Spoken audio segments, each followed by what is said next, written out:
My family. These words used to be my pride, my greatest joy.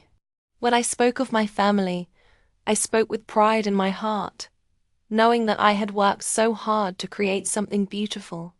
I built my business from the ground up. I watched my daughter, Ellie, grow into an incredible woman, and I thought I had done everything right. I thought I had been a good mother, a supportive grandmother, and a strong pillar for my family. But I never imagined that it would all unravel in the way it did.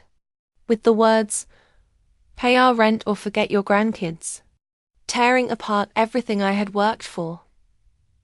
Let me tell you about my daughter, Ellie. She's 32 now, and I remember when she was just a little girl, how she'd run to me after school, eyes wide with excitement, ready to tell me all about her day. Those were the best moments of my life. I raised her with love, dedication, and everything I had. I worked tirelessly to give her the life I never had, to provide her with the opportunities and comforts I had always dreamed of. I had always been there for her, making sure she never went without. When Ellie met Jason, I was hopeful. He was charming, respectful, and seemed to have good intentions. But soon, something started to change.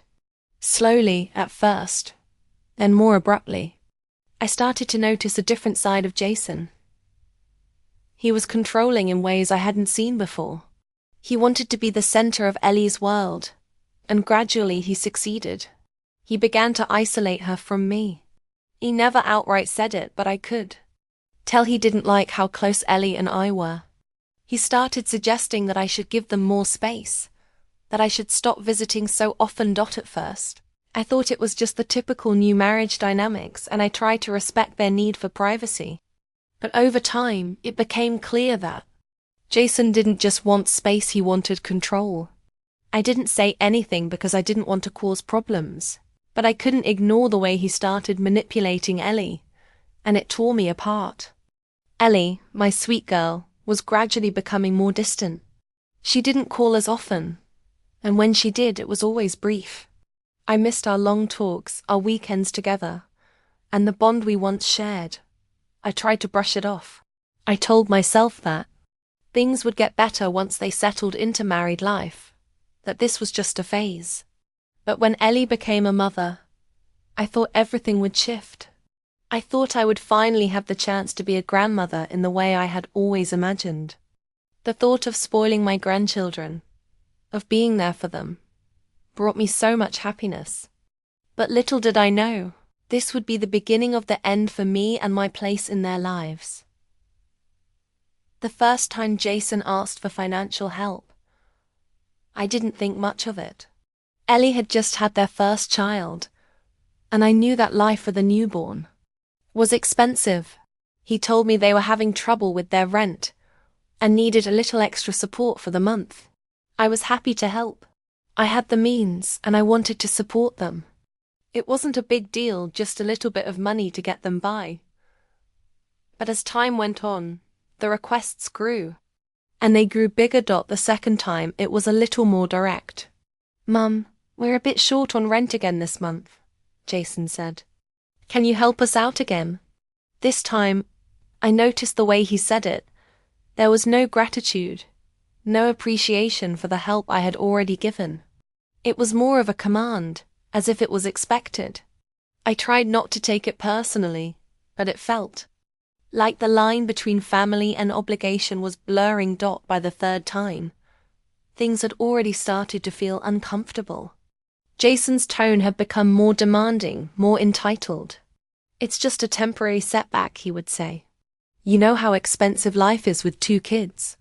And I would agree, thinking that I was helping them get by. I loved Ellie, I loved my grandchildren, and I wanted to be the one who could help when they needed it. But the more I gave, the more Jason seemed to expect. It wasn't just about money anymore. It was about control. The subtle comments, the demands, and the guilt. Trips. "Mum, Ellie really needs you right now. You know how tough things are. You don't want her to have to deal with everything on her own, do you?" Every time Jason said something like that, it chipped away at me. It wasn't just about helping them, it was about making me feel like I had no choice. Like I had to do it in order to maintain my place in their lives. I wasn't just a mother and a grandmother anymore. I was a financial lifeline. And the more I helped, the more I felt like they depended on me for everything. I couldn't back out. I couldn't say no. But then, one day, Jason's words crossed a line. I never thought I would hear what he said to me, especially not from him. I had always believed that family came first, that we were supposed to support each other, not just financially, but emotionally too. But I was about to learn that not everyone saw things the same way. It was a rainy Thursday when Jason called me. I had just finished work and was sitting down for a cup of tea, trying to unwind. His voice on the phone was unusually harsh. "Sophia," he said, "we've been talking, and Ellie and I really need your help. If you don't pay the rent this month, we'll have to move. And if you can't help, then I don't want to hear from you anymore. You won't be seeing your grandkids." I was stunned. My chest tightened. "What do you mean? I won't see them?" I asked, my voice trembling. "You know I've always helped Jason. I've always been there for you guys." He didn't even hesitate. "I don't want to hear excuses. Either you pay up, or you can forget about your relationship with your grandkids. We can't afford to keep going like this. And you know that if you don't help us, we can't keep up with everything." I felt my stomach drop. It was as though the ground had been ripped from under me. This wasn't about helping anymore. This was about extortion. This was Jason using my love for my grandchildren to manipulate me into doing what he wanted. "Jason, you can't be serious," I said, trying to stay calm. But inside, my world was crashing down. "I'm not just a bank. I've helped you so much already. This is not the way to ask for help." His voice grew louder. "Well, I don't know how else to make you understand. Either you pay, or you forget about being a part of our lives. It's that simple." His words stung like a slap to the face. I didn't know how to respond. I was at a loss. All I had ever wanted was to be part of my daughter's life, part of my grandchildren's lives. But now, it felt like Jason was forcing me into a corner, where I had to choose between my family and my dignity. I could hear Ellie in the background, trying to calm Jason down, but I could tell she was just as trapped as I was. Jason's demands were too much, but she didn't know how to break free from him either. For a moment I was silent. Then, with the deepest sorrow in my heart, I said, "Jason, I can't do this anymore. I've given you everything I can. And if that's not enough, then I'm afraid I don't know what else to say." The line went dead. I sat there, holding the phone in my hand, unable to speak. I had just been told that my relationship with my grandchildren would end if I didn't pay up. I had been made to feel like I was nothing more than a financial resource, a tool for their convenience. And for the first time in my life, I wondered if my family could ever be whole again. The days following that phone call were some of the hardest of my life. I couldn't sleep, couldn't eat. Every time I closed my eyes, I saw the faces of my grandchildren Penny and Charlie, my sweet little angels who were now being used as pawns in this strange game that Jason had begun to play. It felt like I was losing everything, slowly, in a way that I couldn't control. What hurt the most was that Jason didn't care about the emotional cost. It was all about what he could get. I had always known Jason was somewhat controlling. But this was a whole new level. I thought I had seen the worst of it. But now, I realized how far he was willing to go to manipulate me into doing what he wanted. It wasn't just about helping anymore. It was about asserting dominance. About making me feel small. Making me feel like I had no place in my own daughter's life unless I played by his rules. The days dragged on in a haze. Ellie didn't call me, and I didn't call her either. Jason had made sure of that. After the phone call, I wasn't sure what to do. Should I reach out to Ellie? Should I try to talk to Jason? Or should I just wait for them to come to me? I have never been in a situation like this before. The idea that my relationship with my daughter was hanging by a thread because of a man I had once welcomed into our family was unbearable. I started to feel like I was losing touch with everything I had worked for. This wasn't just about money anymore. It was about the emotional toll this was taking on me, and worse, on my family.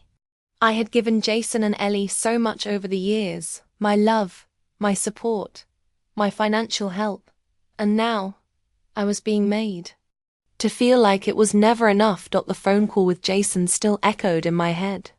His words repeated over and over in my mind. Either you pay up, or you forget about your relationship with your grandkids. I couldn't escape them. I had never felt so betrayed. And as much as I tried to rationalize it, to tell myself that Jason was just stressed or scared or going through something difficult, I couldn't ignore the fact that he was using me. He was using my love for my daughter and my grandchildren to force me into submission. It was late one evening when Ellie finally reached out. Her message was brief, simple, but it sent a chill down my spine. Mom, can we talk? Jason and I are having some issues, and I think it's time I explained everything to you. I didn't know what to expect, but the uncertainty made my heart race. After the way Jason had spoken to me, after everything that had been said, I wasn't sure what Ellie was going to say. Was she going to side with him again? Was she going to apologize and tell me to just pay the rent, to avoid the confrontation? Or would she finally see the damage that Jason had done? I agreed to meet her the next day, at a small cafe near my house. The place was quiet, perfect for a conversation I wasn't sure I was ready to have. When I walked in, I saw Ellie sitting at a table in the corner, her hands folded in front of her. She looked exhausted, her eyes red, as though she hadn't been sleeping well. Seeing her like that made my heart ache. My daughter was a strong woman, but right now, she looked like she was barely holding it together. As I walked over to her, she stood up, and we embraced. It felt like the first time we'd hugged in forever. The warmth of her body against mine made me realize just how much I had missed her. But there was also a distance between us, a wall that had been built up slowly but surely over the past few months. We sat down, and for a long moment, neither of us spoke. Finally, Ellie broke the silence. Mum, I know things have been tense lately, and I want to explain, but it's hard. Jason and we've been going through a lot. I nodded, my heart racing. And here, Ellie, I just want to understand what's going on. I don't want to lose you, or the kids. I don't know where all this is coming from. She sighed deeply, looking down at her hands. I'm sorry, Mom. I didn't mean for you to feel used or manipulated. Jason's been different lately. I don't know what's happening to him. At first, I thought it was just the stress of the new baby and trying to manage everything. But now, I see it for what it is. She hesitated, as if the words she was about to say would be hard to admit. Jason's been controlling, she finally admitted. Not just with me, but with you too. I see it now. He's been pushing you for money, and he's been making you feel like you have to pay in order to be part of our lives. I should have stood up to him sooner, but I didn't know how. My heart sank as I heard her words. This was the first time Ellie had truly acknowledged the problem, and it was both a relief and a gut-wrenching realization. I had been right all along. Jason wasn't just asking for help. He was controlling the situation, using his demands as leverage over me. And Ellie had been too caught up in it to see it. I'm so sorry, Mom, Ellie continued, tears welling in her eyes. I should have seen it. I should have said something. But I was afraid. I was afraid of what would happen if I stood up to him. He's always been so charming, so convincing. And he made me feel like I was responsible for everything. He made me feel like I couldn't handle things without him, without his approval. And I got lost in it. Ellie, I said softly, reaching across the table to take her hand. You don't need him to validate you. You've always been strong, independent, and capable. You're my daughter. You've always been enough. And you don't owe anyone, especially him, this kind of control. She looked up at me, her eyes full of sorrow. I'm sorry, Mom. I don't want this to come between us. I don't want you to feel like you have to choose between helping us and losing everything. I don't know how I let it get this far. I don't know either, I said quietly, my voice trembling. But I've been feeling used, Ellie. I've been made to feel like I'm only valuable if I'm giving, if I'm paying. And that's not how it should be. I don't want to just be a checkbook. I want to be your mother. I want to be part of your life because you love me, not because I'm funding everything. We sat in silence for a while, both of us processing everything that had been said. It was painful, this acknowledgement of what had happened, but it was also freeing. Ellie had admitted the truth, and for the first time in a long time, I felt like there was hope for us. Finally, Ellie spoke again, her voice soft but determined. I'm going to talk to Jason. I'm going to tell him that this can't continue. I won't let him control me, and I won't let him control you either. We need to set boundaries. This isn't just about money, it's about respect. I can't keep living like this. I squeezed her hand. I'm proud of you, Ellie. This isn't easy, but it's the right thing to do. You're strong, and I believe in you. And in that moment, I knew that the road to healing was going to be long. There would be challenges ahead. Jason wouldn't go down without a fight. But for the first time in months, I felt a glimmer of hope. Maybe, just maybe, things could be different. Maybe, together, we could rebuild what had been broken. The following weeks were a mixture of hope and uncertainty. Ellie kept her promise. She sat down with Jason, and from what she told me later, it wasn't an easy conversation. Jason was defensive, angry even, at the thought of her standing up. To him, he had always been the one who controlled the narrative, who made the decisions. And now that Ellie was finally challenging him, it felt like he was losing his grip on everything. But for the first time, Ellie didn't back down. She told him that their relationship was built on mutual respect, not financial manipulation. She told him that he needed to change if they were going to make it work. I could see the toll that this was taking on her. She was torn between the man she had married, the father of her children, and the mother who had always been there for her. Jason's anger was palpable, and I could feel the ripple effect even from where I stood on the outside. It was becoming clear that Ellie was walking a tightrope, trying to balance her loyalty to her husband with the love and support she had for me, her own mother. I didn't want to intrude on their relationship, but I couldn't ignore the growing tension in the air. It was a constant ache in my chest, the feeling that I was losing my daughter not because of anything I had done, but because of the man she had married. And even though she had finally acknowledged the issue, I couldn't shake the fear that she might one day choose him over me. It wasn't until one evening, nearly 2 weeks after their initial conversation, that Ellie called me, sounding exhausted but resolved. "Mum," she said, her voice trembling, "I think Jason finally gets it. He's still angry, but he's starting to realize how much he's been controlling me, how much he's been manipulating the situation. I told him that if he wanted this marriage to survive, he had to respect me, respect our family. And that includes you." My heart swelled with a mixture of relief and joy. For the first time in what felt like ages, Ellie was taking control of her own life. She was standing up for herself, for us. "That's amazing, Ellie," I said, my voice breaking slightly with emotion. "I'm so proud of you." But I want you to know that no matter what happens, I'm here. I love you, and I'll always be here for you." She sighed deeply on the other end of the line. "I know, Mom, I don't know how it got this far. I let him control so much of my life. And I let you get caught in the middle. I'm sorry for everything." I paused for a moment, letting her words sink in. "You don't need to apologize, sweetheart. I just want you to be happy. But I won't stand by and let him treat me, or you, like this. We've both got to draw the line."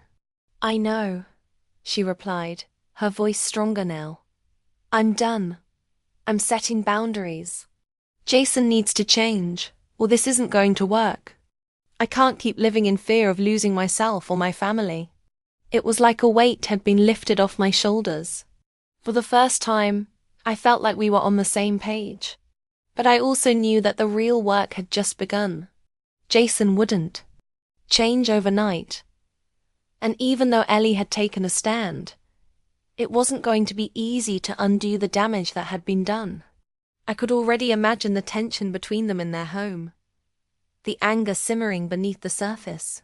But I also knew that Ellie had the strength to weather this storm. She had me, and she had herself.